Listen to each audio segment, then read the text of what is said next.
আজ 15 আগস্ট। 15 আগস্টের এই দিনে 1975 সালের 15 আগস্টে আমাদের স্বাধীন বাংলাদেশের যিনি স্থপতি ছিলেন শেখ মুজিবুর রহমান, বঙ্গবন্ধু শেখ মুজিবুর রহমান, তিনি সপরিবারে নিহত হয়েছিলেন। সেটা একটা মর্মান্তিক ঘটনা। এটা নিয়ে অনেক রাজনীতি আছে, অনেক কিছু আছে। বঙ্গবন্ধু শেখ মুজিবুর রহমানের বিরুদ্ধে প্রধান অভিযোগ, উনি একটা ফ্যাসিবাদের শাসনের কায়েম করেছিলেন, যাত্রা শুরু করেছিলেন বাকশাল গঠনের মাধ্যমে। উনি দেশ স্বাধীনতার পর ঠিকভাবে দেশ চালাতে পারেননি, ওনার প্রশাসন খুবই খারাপ ছিল, দেশে দুর্ভিক্ষ হয়েছিল, এমনকি উনি মুক্তিযুদ্ধকে ঠিকমতো উপলব্ধি করতে পারেননি, কারণ উনি মুক্তিযুদ্ধের সময় পাকিস্তানের কারাগারে বন্দী ছিলেন। ওনার বিরুদ্ধে অনেকে এখন এমন অভিযোগও করেন যে উনি নাকি মুক্তিযুদ্ধ চাননি, উনি নাকি স্বাধীন বাংলাদেশে চাননি। এরকম অনেক অভিযোগ যারা মুক্তিযুদ্ধের বিরোধিতা করেছিল তারা ইদানিং বেশ করেন, এবং এগুলো নানা রকম রাজনৈতিক প্রশ্রয়ের কারণে ফুলে ফেঁপে উঠেছে, এবং অনেককে এগুলি বলতেও শোনা যায়। এগুলি বললে কোনো প্রতিবাদক কেউ করে না, এমন বাস্তবতা বর্তমানে বাংলাদেশে আছে। এগুলো নিয়ে আলোচনা করলে বিস্তর আলোচনা করা যাবে, কিন্তু তার কোনোটাই আমি যাব না। আমি কেবল কতগুলি বেসিক পয়েন্টে যাব। বেসিক পয়েন্ট হলো এই যে আমি ধরে নিচ্ছি উনি শাসন ক্ষমতা ভালোভাবে চালাতে পারেন না, ধরে নিয়েছি না। আমি নিজেও ওই সময় ছিলাম, আমার তো তখন আমি ক্লাস 8-এ পড়ি। যেমন সেই 8-এ পড়াকালীন আমি দেখেছি যে বঙ্গবন্ধুর দুর্ভিক্ষ আমাদের সংসারের উপর দিয়ে গিয়েছে, আমরা ভীষণ কষ্টের মধ্যে ছিলাম। কাজে ওনার কুশাসনের সাক্ষী খোঁজার জন্য আমাকে দূরে যেতে হয় না, আমি নিজেই তার সাক্ষী। কিন্তু তারপরেও, এত কিছুর পরেও তার সাজা নিশ্চয়ই তার শিশুপুত্রকে পাওয়ার কথা না। তার পুরো পরিবারকে নির্মমভাবে হত্যাকাণ্ডের মাধ্যমে তার সাজা দেওয়া যেতে পারে না। তার স্ত্রী, তার পুত্রবধূ, তার সন্তান, শিশু সন্তান, তার দুইজন পুত্র সন্তান, একজন শিশু সন্তান, এবং এরা সবাইকে সপরিবারে হত্যা করা এবং তার ঘনিষ্ঠ আত্মীয় স্বজনকে সপরিবারে নির্মূল করার যে নৃশংসতা, এটা পৃথিবীতে দ্বিতীয় আরেকটা আপনি দেখাতে পারবেন না। কিন্তু তার পক্ষেও কথা বলার মতো লোক আছে, এবং সে হত্যাকারীদেরকে নায়কে পরিণত করার প্রচেষ্টা কারো কারোর মধ্যে আমরা দেখি।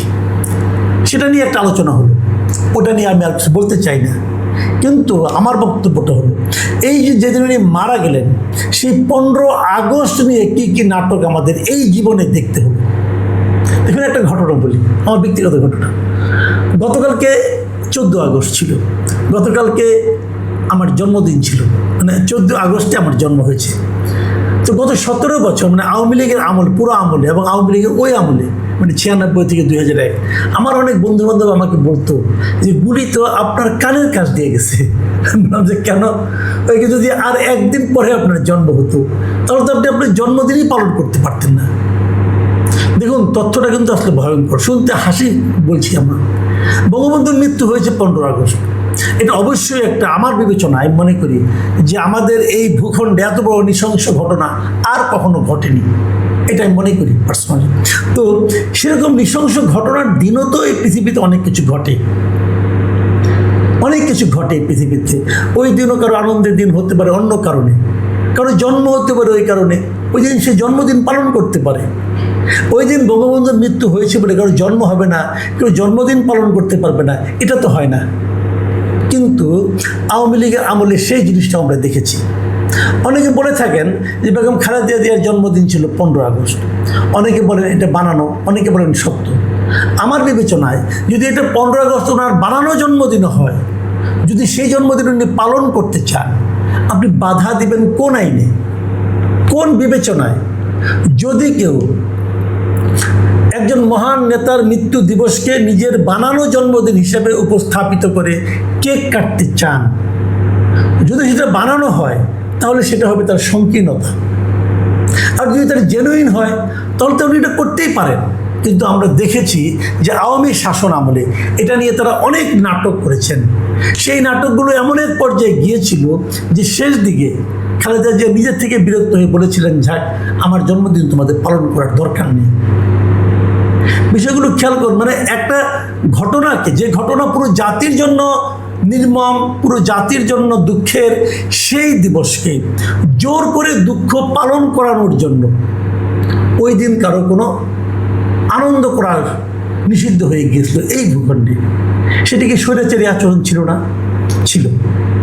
আওয়ামী লীগের সমর্থকরা আমার সঙ্গে আমার এই কথা দুঃখিত হতে পারেন, কিন্তু এটাই বাস্তবতা। আমি তখন জনকণ্ঠ পত্রিকায় চাকরি করতাম একবার, আমি বলি আপনার এটা সম্ভবত 98 সালে। আমি ওই দিন একটা জাস্ট আমার আউট অফ মাই কিউরিয়াসিটি আমি একটা খোঁজ নিয়েছিলাম যে 15 আগস্ট রাতের বেলা আমি ঢাকা শহরে যতগুলি ক্লিনিক আছে আমি এই ক্লিনিকগুলিতে খবর নিয়েছিলাম যে ওই দিন সব মিলিয়ে ঢাকা শহরের এই ক্লিনিকগুলোতে কতজন মানব সন্তানের জন্ম হয়েছে। এটা প্রায় কয়েকশো ছিল। তা আমি একটা ফিগার পেয়েছিলাম এবং ওই সময় আমি একটা অদ্ভুত একটা দৃশ্য জানতে পেরেছি।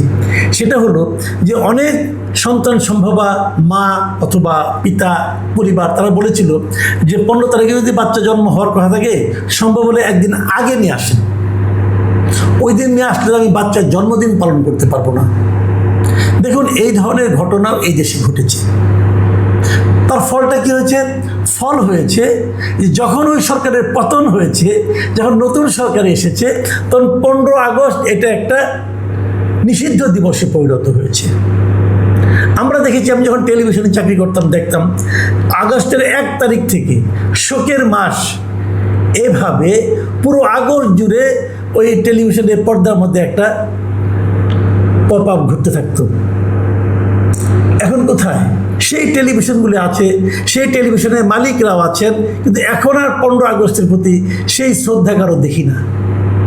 তাহলে ওই শ্রদ্ধাটা ছিল বানানো, ওই শ্রদ্ধাটা ছিল লোক দেখানো।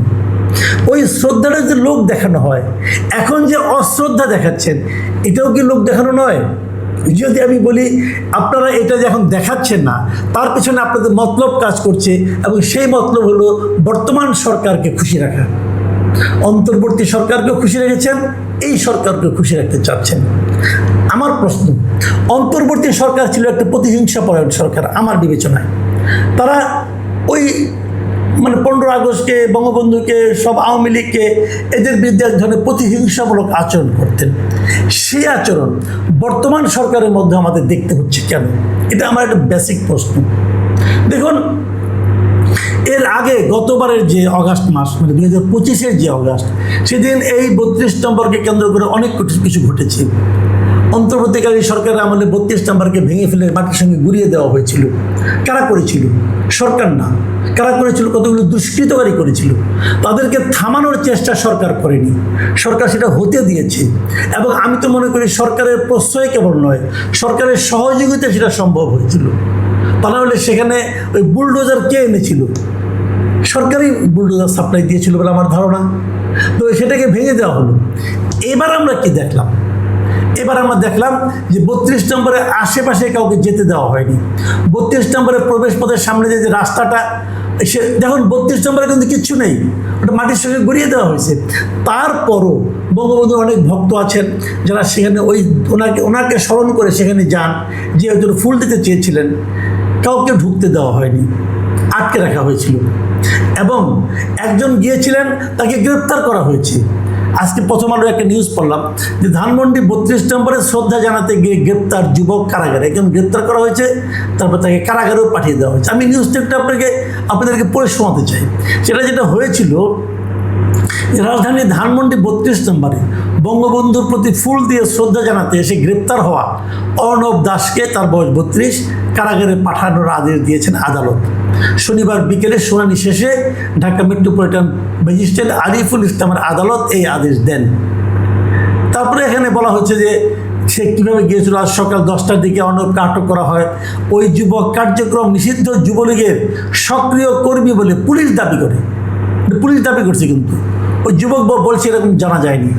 এই ঘটনায় ধানমন্ডি মডেল থানা উপপরিদর্শক বাবন উদ্দিন সন্ত্রাস বিরোধী আইনে মামলা করেছেন এবং অর্ণবকে গ্রেপ্তার দেখিয়েছেন। দেখুন, একটা কথা আপনি আমাকে বলুন, একজন লোক এক নেতার প্রতি, একটা রাজনীতির প্রতি তার এক ধরনের শ্রদ্ধাবোধ প্রকাশ করতে যে তিনি কিছু ফুল নিয়ে গেছেন সেখানে শ্রদ্ধা দেখাতে, এটাকে অপরাধ বিবেচনা করা হচ্ছে।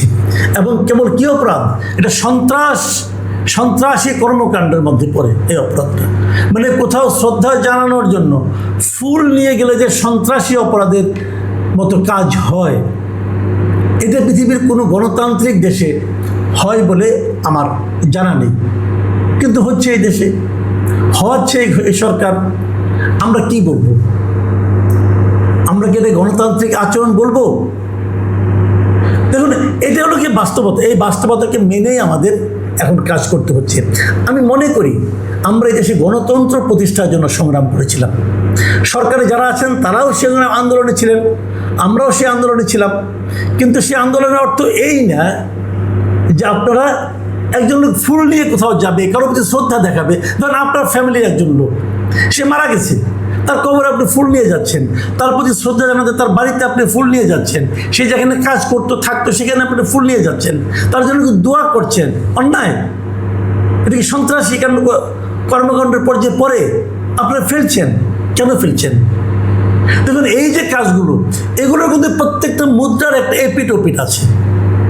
আমরা কোনো পিঠি দেখতে চাই না, আমরা এই প্রতিহিংসার কোনো পিঠি দেখতে চাই না।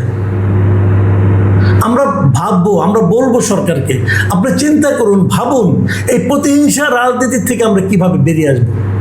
যতদিন আপনারা এই প্রতিহিংসা রাজনীতির চর্চা করবেন, ততদিন মনে রাখবেন এটা কিন্তু শেষ নাই, এটা মিউজিক্যাল চেয়ারের মতো চলতে থাকবে। প্রিয় দর্শক, এটা নিয়ে কথা বললে অনেক বলা যায়, আর বলবো না। আমি কেবল এটুকুই বলবো যে আমি মনে করি এই মিউজিক্যাল চেয়ারে যে প্রতিযোগিতা, খেলা, এর অবসান হওয়া উচিত। রাজনীতি করুন আপনার মতো, আরেকজনকে রাজনীতি করতে দিন। জনগণ সিদ্ধান্ত নেবে কোন রাজনীতি সঠিক, কোনটা বেঠিক। আপনি যদি গায়ের জোরে একটা বন্ধ করে দেন, তাহলে ইতিহাস কি বলে? ইতিহাস বলে এই ভূখণ্ডে কোনো রাজনীতিকে গায়ের জোরে বন্ধ করে দিয়ে কোনো সুফল পাওয়া যায়নি। সেই সুফল আপনারাও পাবেন না। প্রিয় দর্শক, এখনই পর্যন্তই। আল্লাহ হাফেজ।